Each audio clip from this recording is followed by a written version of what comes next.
Saludo a todos los estudiantes del Seminario Bautista que han decidido tomar la materia de Historia de la Iglesia 2.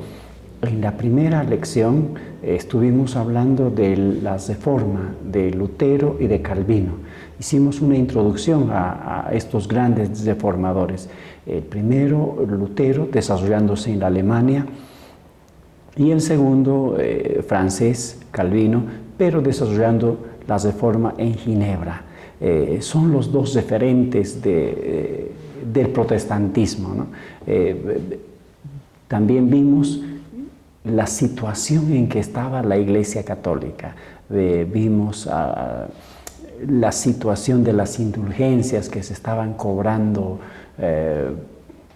para entrar al reino de los cielos. Vimos también que se instauró la indulgencia para los muertos y la Iglesia estaba siendo vista como un comercio religioso. Había mucha corrupción en la Iglesia y anterior a estos dos reformadores ya hubo unos pre-reformadores como Juan Hus, el mismo Juan Wycliffe. Está catalogado como uno de los una pre-reforma en Inglaterra y en otros países. Había un descontento total acerca de la vida de la Iglesia en ese entonces. Y Martín Lutero levantó la voz en este sentido, tratando de buscar la reforma de la Iglesia. Él jamás quiso retirarse y construir una nueva religión o una nueva denominación. Él trató en un principio de reformar la Iglesia. No consiguió su propósito y tuvo que separarse el protestantismo. Él clavó sus 95 tesis en latín y hubo una discusión, un debate. Luego el Papa lo condenó y no tuvo otra alternativa que separarse de la Iglesia Católica. En realidad el mundo se dividió en dos. Algunos países como Alemania, los Países Bajos, apoyaron la Reforma, vieron en la Reforma y en Martín Lutero una óptica de ver el futuro un poco más allá. Entonces la Reforma avanzó a estos países y cuando se dio la división de protestantismo y catolicismo, prácticamente el mundo se dividió en dos. Y va a haber constantes luchas entre estos dos movimientos. Uno va a querer hacer desaparecer al otro, el otro va a prevalecer. En algunos países los gobernantes van a ser católicos y el pueblo va a ser protestante. En otros países el pueblo va a ser protestante y el gobierno va a ser católico, y va a haber una lucha por mucho tiempo. Después se va a dar una simultánea paz, la paz de Augsburgo, donde se les va a permitir a los cristianos y a protestantes y a los católicos un cierto tipo de paz dentro de la ciudad. Calvino, a diferencia de Lutero, como dijimos en la anterior clase, el pensamiento es mucho más sistemático. Había una diferencia de una generación entre Calvino y Lutero. Lutero era obviamente el primero que resolvió el protestantismo, la Reforma, pero luego va a venir Calvino. ¿Cuál es la diferencia entre estos dos reformadores? Calvino desarrolla su reforma en Ginebra, ¿no? Y Lutero lo hace en Alemania. Lutero lo hace con el aporte de los príncipes, Federico el Sabio y otros muchos más, apoyan la reforma. Él veía que los príncipes eran los auxiliares, ya que la curia y los sacerdotes habían fallado. Entonces él veía que los príncipes eran los llamados a ocupar ese lugar para orientar al pueblo. En cambio, cuando Calvino desarrolla la Reforma en Ginebra, él tiene un concepto que la Iglesia está ahí, pero como que la iglesia siempre tiene un poquito mayor, está un poquito más arriba. No es como Lutero, que trabaja con los príncipes, sino más bien los príncipes le deben obediencia a la iglesia, como que la iglesia está un poquito más arriba de esto. Entonces son diferencias. Otra diferencia es el pensamiento, ¿no? El pensamiento más sistemático de Calvino, y de Lutero es más. Los dos son pastores, los dos son teólogos, los dos tienen un pensamiento crítico en su tiempo, pero uno es más sistemático, el otro es más un teólogo ocasional, como llama nuestro historiador. Uno es sistemático y el otro es más un teólogo ocasional. Esa sería la diferencia entre estos dos. Calvino desarrolla en Ginebra. No tiene el propósito de hacer la reforma en Ginebra. Él está yendo a Estrasburgo a misionar a los franceses que existían ahí. Y, sin embargo, cuando está pasando por Ginebra, ahí es invitado a pasar por ese lugar, y una vez que lo escuchan, lo convencen de que se quede en ese lugar. Calvino permanece allá por un espacio de 2 años y luego va a querer ejercer la reforma a los niveles que él quiere llegar, y va a poner en disciplina a muchos, y no les va a gustar a los gobernantes de Ginebra. Entonces lo van a expulsar del lugar, y una vez expulsado él vuelve a Estrasburgo, y después de estar allá nuevamente lo van a invitar a estar en Ginebra, y de allá no se va a mover más. Allá va a desarrollar hasta sus últimas consecuencias la reforma que él considera. Estos dos referentes tenemos, Lutero en Alemania y Calvino en Ginebra. Lutero, queremos entender también que la reforma no fue recibida pacíficamente. Hubo problemas en Alemania, la revolución de los campesinos de 1500, entonces la reforma tuvo no todo fue color de rosas. En Ginebra también Calvino fue echado porque estaba queriendo quería reformar verdaderamente la iglesia. Entonces también hubo discusiones entre los reformadores, ¿no? Tanto Calvino como Lutero y como Zwinglio tenían posturas acerca de la Cena del Señor. La Cena del Señor para los católicos es la transubstanciación. El pan y el vino, estas dos sustancias, no cambia la forma, pero cambia la sustancia, milagrosamente. Entonces el pan se convierte en sangre, el vino se convierte en sangre, y el pan se convierte en cuerpo del Señor. A eso llamamos transubstanciación.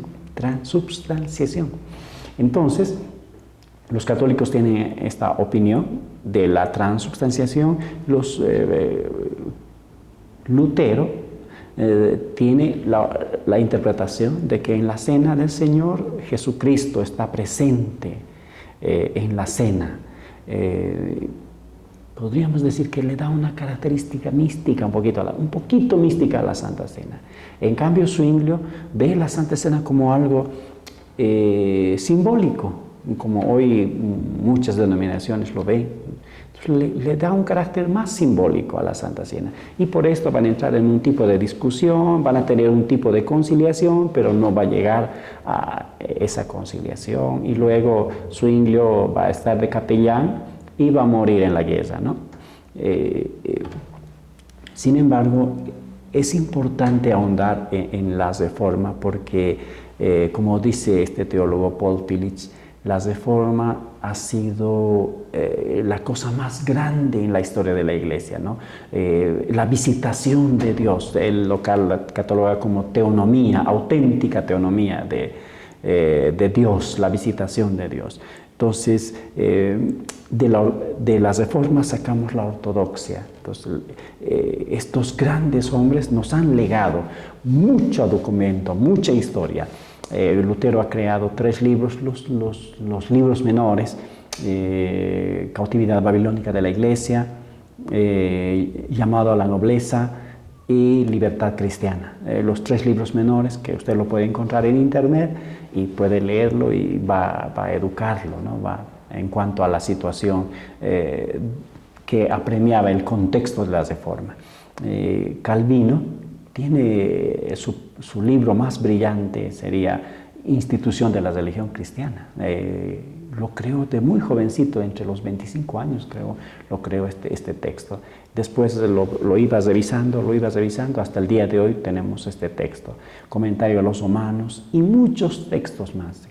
Lutero y Calvino han producido una inmensidad de textos, comentarios, Biblias.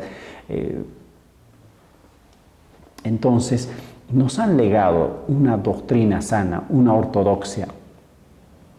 Y la historia de la Iglesia va a retener, y especialmente el protestantismo, va a retener esta documentación, esta teología sana que han producido estos teólogos. Y constantemente aún nosotros que vivimos en el siglo XXI, hacemos una mirada retrospectiva al pasado, a Lutero, a Calvino, a Zwinglio y a la teología que han producido estos grandes adalides de la fe. Entonces, vamos al pasado para encontrar su interpretación, que hasta el día de hoy nos sirve.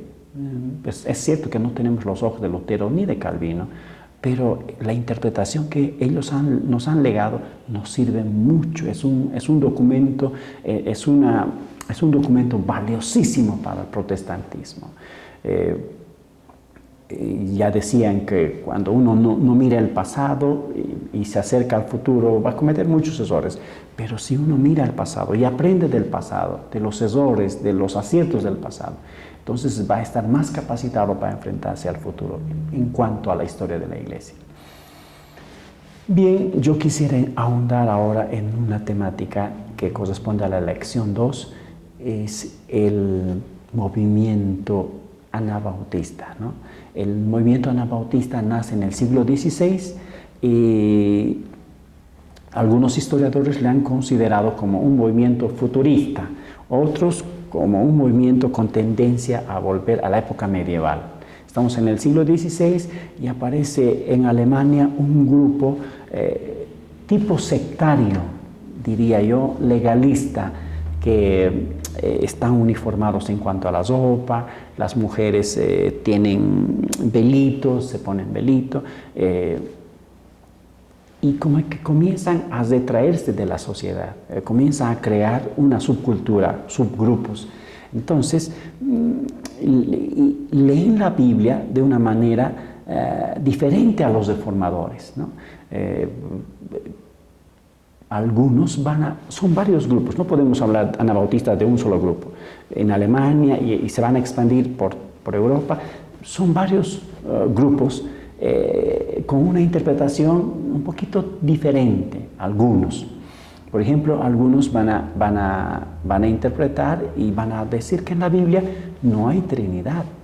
La palabra Trinidad obviamente no existe, pero sí la Trinidad está desde Génesis hasta Apocalipsis. Sin embargo, los anabautistas van a decir que no hay Trinidad y el representante máximo de ellos es Miguel de Servetos, que va a escribir sobre este aspecto. Entonces, otros van a decir que en el Antiguo Testamento se permitía la poligamia y van a casarse entre ellos y van a tener muchas mujeres y van a asimilar esos postulados de poligamia en la secta. También otros van a ver que la guerra no es correcta y van a dedicarse a un pacifismo. Entonces, parece que eso también es un acierto del grupo anabautista. Otros van a decir que en la Biblia no enseña el bautismo de niños, así que deben bautizarse de mayores las personas. El creyente debe ser consciente de su bautismo. En este sentido, van a exigir que ya no se bautice a niños, sino a personas mayores. Otro grupo sectario va a decir que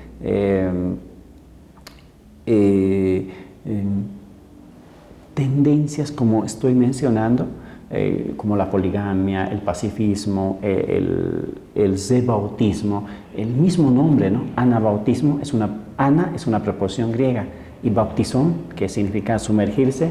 Entonces se les va a conocer peyorativamente a este grupo como los zebautizadores, ¿no? Algunos grupos anabautistas van a decir que Iglesia y Estado deben separarse, no deben convivir. Hasta ese momento, el movimiento luterano en Alemania, la religión oficial del Estado es el protestantismo. En los Países Bajos va a ser que se llama el movimiento reformado presbiteriano. Inglaterra va a ser el anglicanismo, y en los países de España, por ejemplo, el catolicismo. Pero el movimiento anabautista dice Iglesia y Estado tienen que estar separados. Por esta afirmación pareciera ser un grupo con tendencia hacia el futuro, pero por otros postulados, por el hecho de separarse de la sociedad y de establecer un grupo diferente, de ser un grupo legalista, es considerado como un grupo sectario con tendencia a una mirada medieval. Pero no negamos que hay aspectos positivos y negativos dentro del movimiento anabautista. Sus máximos líderes podemos citar al mismo Menno Simons, que de ahí van a descender los famosos menonitas, ¿no? Melchior Hoffman, y algunos dicen que Ulrico Zwinglio también podría ser uno de sus líderes. En fin, el movimiento anabautista tiene su historia, tiene aportes y también tiene aspectos positivos y negativos que podemos considerarlos. Me gustaría que usted escuche al historiador que menciona el movimiento anabautista a profundidad. ¿Y qué podemos sacar para nuestra época del movimiento anabautista? Hoy la Iglesia está con otras problemáticas, con otra situación, pero podemos decir que el movimiento anabautista ha aportado positivamente y negativamente. En el aspecto positivo, hasta el día de hoy creemos que la Iglesia y el Estado tienen que estar separados. Y también el luteranismo y el movimiento presbiteriano bautizan a niños, pero el movimiento anabautista comienza a bautizar a mayores. Y la Iglesia ha seguido esos pasos también. Entonces no podemos hablar totalmente de negatividad del anabautismo. Obviamente tiene cosas negativas, pero también tiene muchas cosas positivas. Muchas gracias. Hasta este momento hemos estado con un análisis de la Reforma y específicamente con un análisis del movimiento anabautista. Nos veremos para la siguiente clase, la clase número 3. Gracias.